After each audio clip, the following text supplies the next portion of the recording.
Hi guys, what's going on? This is Namkraft. Welcome to the Sister Starcraft English commentary. I'm gonna be commentating on the finals of the KCM 2025 Season 2. This is gonna be played between Terran and Zerg. Boo! No Protoss, and this is nothing new. This is the same old site that we've seen so many seasons. This time around, it's gonna be Sack, Sharp, Speed, Royal representing Terran, Hero, Action, Soki, and Jaedong representing Zerg. We have a full lineup for the Zerg race. For the Terran race, of course, we're missing the light of Rush and Light. But these days, Light is not in the top of his form, so that's understandable. Rush is doing okay, but we don't have Rush today. So let's see, if it's gonna be an easy peasy victory for the Zerg race. We will have some kind of a surprising ending here to kind of finish up another season of KCM. Another year has passed by, and Starcraft scene is getting smaller and smaller each year. You know what? I was visiting one of the exhibition in my hometown. It's called Ho Chi Minh City. And one of those like convention and exhibition center where you have that's gonna be a 14cc where you have people coming from all over the world to kind of showcase their products and services, technologies, blah blah blah. And there was this exhibition called I think it's called MTA, which is something like metal and supporting industry, that kind of thing. And it was just so lame and so small. I remember like 5-10 years ago, like a huge crowd would come to those exhibitions to kind of, display products and services. But these things are dying. So what's up with the world? What kind of industry is hot these days? I'm not so sure, but the same could be said about Starcraft. Starcraft is a dying game. Every year, the number of people who are watching this sports, if we can still call it a sport, gets smaller and smaller and smaller. My views on YouTube gets less and less for each season of ASL, each season of KCM. But don't worry, I'm still here because I'm not doing this for the money. I'm doing it for, not even for the love. I'm doing it because I'm addicted to this sport. I cannot cure my addiction. If you have a method, a plan, a solution to cure my addiction, let me know. Drone from Action coming out, and he would discover, what a surprise, oh la la, he's gonna be seeing that it's gonna be a quick command center, and cross map scouting means that Royal will not face any kind of trouble at all.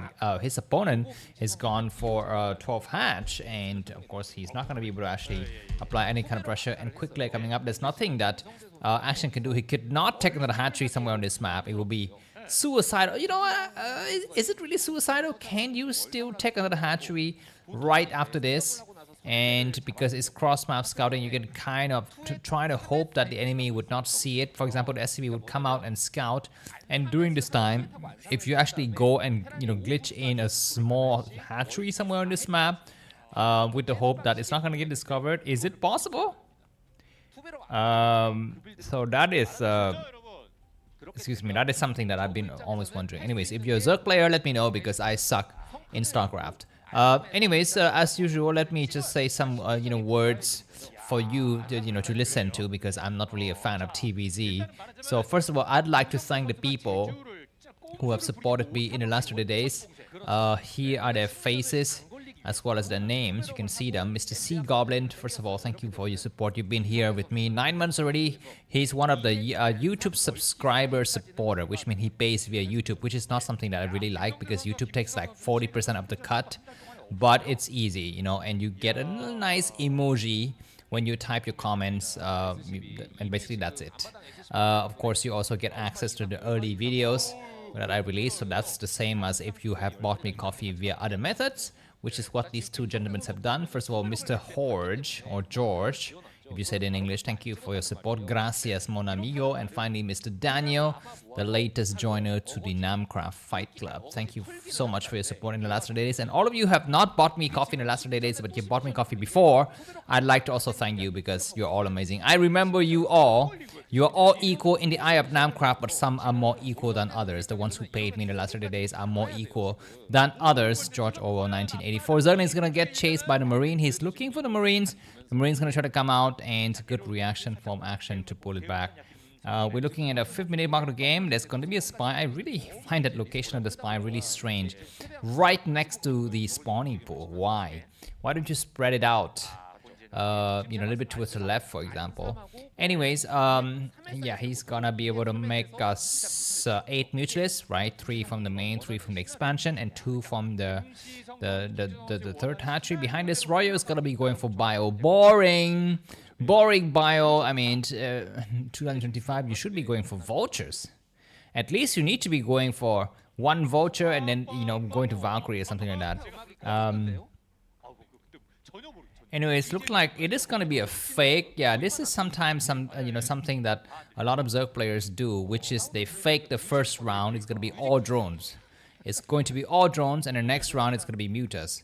Okay, we do have 7 mutas coming out, and Action is going to save up the money to go for an expansion at the 4 o'clock position. Behind this, turrets have already been placed, so Action will not have any chance to net any kills. I mean, he might be able to get 1 SCV, the one that is kind of out here, might get sniped, I'm not so sure. Action Ghost Raid, yeah, he can't even one-shot the SCV, he gets 1 now. He's gonna get another one, but I think those missions are very damaged, so they gotta have to back up now because there's just way too many turrets. Looks like the Marines are pushing out. And pushing those mutualists back. 1 mutualist is sniped instantly, and that was unfortunate because during this time, actually could have just simply pull it back and let the health heal. But this next wave of Marine is looking good. But good attack from the back, killing a bit of Marines. But yeah, 6 mutualists is going to be no match for these. What is it? 12 Marines and 5 medics, or 4 medics I can count there. But Radeon is a huge map, and on Radeon you can expect a lot of actions from the Zerg side to try to circumnavigate, go around, find open locations. We have a lone Marine moving towards the right side to scout for free here. He's not going to be able to find anything, and this is an unusual choice for Action to take the base so close to him. Usually you want to take the base a little bit towards the top right or bottom left, but in this instance, both of those are equidistant from Royo's main, which means that, you know, they're gonna get sniped very quickly. So taking that base at the 4 o'clock position is an unusual choice, but it might serve a purpose, and we can see that Royo right now doesn't see that additional hatchery. Now there's a sizable amount of mutas. I think now we have like 10, or if not 12 mutas already. And behind this, we're going to be seeing massive Zerglings from Royo's, from Action. Royo's bio ball is looking good with +1 weapons done. And okay, 1 Marine going to get sniped here. He's going to try to get back to the pack. Yeah, Action's job now is just to keep this Marine at bay and make sure it could not get grouped up with the rest of the forces. Both the players got to be very focused intensely here. We're going to be having Starport coming up after factory has been lifted by Royo. And Royo's decided to back up. This is a smart choice. I feel like Terran players don't do this often enough. You know, once you're out there with your first group or even second group of bio and you are not making progress and you just sit there, it's going to be better to back up. And he's going to back up and wait for the next wave to join. He's waiting out here. 1 Marine is going to get sniped. That's slightly unfortunate, but he takes some hits on those mutualists, and some Marines are going to try to stay back home as well. 11 mutas is very strong. I think now it would be nice if Royo can just hang out here, and he is going to be waiting for first signs of sniping. That first turret might start a chain of events, something that Royo doesn't want to have. The factories floats over now, great.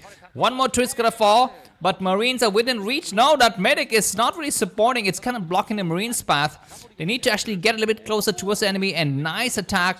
There are 10 mutas, and they're gonna get sniped. 1 more mutas was sniped. We have 9 remaining so far actioned.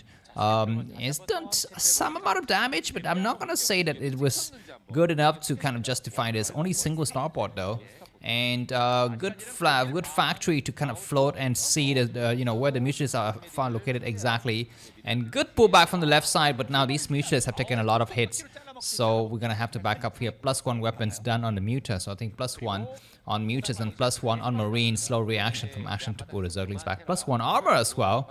So both the players are moving forward, and it is, what is this, crazy Zerg style? Yeah, it is going to be crazy Zerg style. We will not have Defiler. It is going to be just massive ultras.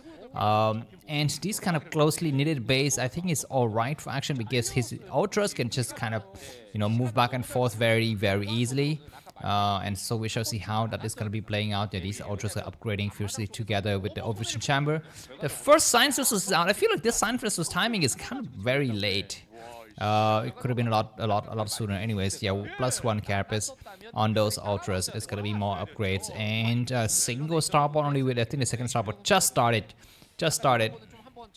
and we're just gonna try to take a stab at that factory just to buy some time, but not gonna be able to do anything at all. By the way, do you guys buy cryptocurrency or not? I mean, I'm not talking about like the crazy, you know, trash coin. I'm talking about real traditional cryptocurrency. Well, that's definitely an oxymoron, traditional cryptocurrency, but I'm talking about like Binance stuff like Bitcoin and Ethereum, because apparently today, if you look at the prices of assets around the world, just show it on screen right now, Bitcoin has surged up to $111,000 per Bitcoin. It's very high. If you already have some Bitcoin, it's the moment to sell. If you don't have a Bitcoin, don't do anything because it's not it's not good. Don't do anything right now. So this is just a small thing I want to mention to you. Of course, I'm a passive investor. I make money off a lot of things, but Starcraft is not one of it. One of them rather. Anyways, all right. Very boring game between these two players. Absolutely no action at all. No pun intended. And he's got a what are you doing, freaking noob, Royal? Almost losing the science vessels now. But he's gonna be able to support, and the number of ultras is starting to grow. But you know, this huge ball of bio is also a force to be reckoned with. So we shall see. The science vessel is gonna come out, and if he casts not irradiate, I think it's a waste. He does go for it. Just soften up, and that is a terrible, terrible calamity that has befallen action. He was splitting way too slowly. Anyways, he's gonna try to attempt to once again steal the show on the backside, but looks like Royo is undeterred. He is going to move out. He's allowing the enemy to take a lot of bases. Where are these Zerglings going? I'm not so sure. Royo 126 supply, action 117. It's gonna be the moment now or never. You cannot be young forever. I think we have the second starport already. He's gonna come out, but the number of ultras is around 8. 8 ultras is scary, man. Even if they're irradiated, they're still very scary, especially in the open field like this. Huge ball biome. We're gonna be having the Clash of the Titans in the middle of the map. He might get surrounded from the left side. The Ultras might go around and try to cut the Marine right in the middle here. This is going to be a nice attack. The Marines need to have to fall back, and we don't have Irradiate. What are you doing with the Science Vessels? You had the Science Vessels there for a while. You don't have any energy. There's going to be great surround. How many Ultras can you snipe? I think he got 0 so far. The top left side of the Marines got wiped out. The second bottom right side is going to get surrounded. You have to back up now and try to run home. And the Ultras have triumphed here. There's still 3 Ultras remaining. That was a huge victory, I think, for action. But one good thing for Royo, he lose only 1 Science Vessels, and he could expect to kind of come back and fight another day. But look at this, guys. Now it looks like the Zerglings are reinforcing, and these Ultras will cut off the Marine. They cannot go home safely. These Ultras are very, very damaged, but they don't die. 1 died. So that's going to soften them up a little bit, and we need to kind of support here. This one will fall very, very quickly. Need to get it. And yes, he sure we get it. There's only 2 Ultras, and that's going to be a moment for Action to back up. But Action is leading by about 20 supply, and Royo has not yet expanded. Keep this in mind. As for Action, he's got his 4 gas, looking very strong. But the number of Ultras has dwindled, and now Action will have to remake his Ultras, which is going to be a small timing window for Royo to do something here. We have a lot of Ultras. We have, what is it, I think 5 or 7 once again, plus 2 weapons and plus 2 armor for the Marine. But the move out needs to be super careful now from Royo's side. Look at those Ultras, so strong. I think like 8 Ultras. And do we have the Defiler? I guess he would not go for the Defiler, yes. He's just gonna hang out. And that medic has seen the goddamn world, man. He has traveled the globe, or she rather. And she's gonna have to back up. And where does this Stormtrip think he's going? There are no bases on the right side to actually assault. But let's see. He would just attempt to go out there, but he needs to scan. He's not seeing it, or maybe he'll take the other route. Maybe he's gonna go. Yeah, he goes right here, completely spotted by the Overlord, and looks like these Ultras gonna try to move towards their side. There's nothing here at the top right. It's an empty area. And now Scourge is gonna try to chase it. He's gotta have to hide in the corner. Very, very, very difficult situation. Another hatchery goes up. The Scourges are looking. Oh my god, what is Science System doing? He's gonna have to back up. I think all of those Science Systems will get saved, or maybe one will get saved. One nice D-Matrix, but he loses the Science Vessels. Anyway, these Marines are unloaded, but we get surrounded on the backside. So the medic need to support here. The medics are providing the good northern wall, which is nice, but looks like there's gonna be more, you know, Scourges coming through. Marines need to snipe. He need to separate. Oh, but what are you doing? What are you doing? He's loading up his dropship, and then the Scourges come out and finish it off. That was very, very irrational decision making there by Royal. And now Action once again is leading by 25 supply. He's got a lot of bases. He's got 5 bases. The Zerg side, look at this. The Sciences was chasing the Scourges. He will get double Ultras, sure, that's nice, but there's nothing to really finish him up. And looks like the Marines are moving forward to take out the 230. He needs to know about this. A very, very sneaky base as well at the 1 o'clock position. Ultra is going to be coming from the southern side and surrounding. What are these Marines doing? Why are they all the way up here? He's trying to use the high ground to bait Ultras into it, and if Action played correctly, he would just, you know, go back. He would not even go down, and that is going to be a better choice. Look at these Ultras. They are damaged, but they can still live for a while, and the money is still flowing with hatcheries everywhere. If now as a Zerg player, if you just make some Nidus Canal, it's gonna be great. What do you need Defiler Mount for Nidus Canals to be made? You don't, right? You just need your hive, basically, I think. Anyways, looks like Ultra's gonna surround from all sides. 2 more Sciences will go snipe. The Marines are doing good job, but look at the spread of Ultras, nicely spread it out. There's like even more Ultras than their Marines, I think. Now, and of course good irradiate, but it's not really suitable now at this point. The first game will go to Royal, and Terran is looking like they have a very strong start, but wait until Soki comes on to the match and we shall see who is really the champion here. The Ultras have reached the expansion, and okay, there's gonna be some nice attack from the Marine, but it's not gonna be you know, enough. So if you've enjoyed this first game so far, feel free to buy me a coffee. Link to that is gonna be in the video description. I will see you soon. Bye bye.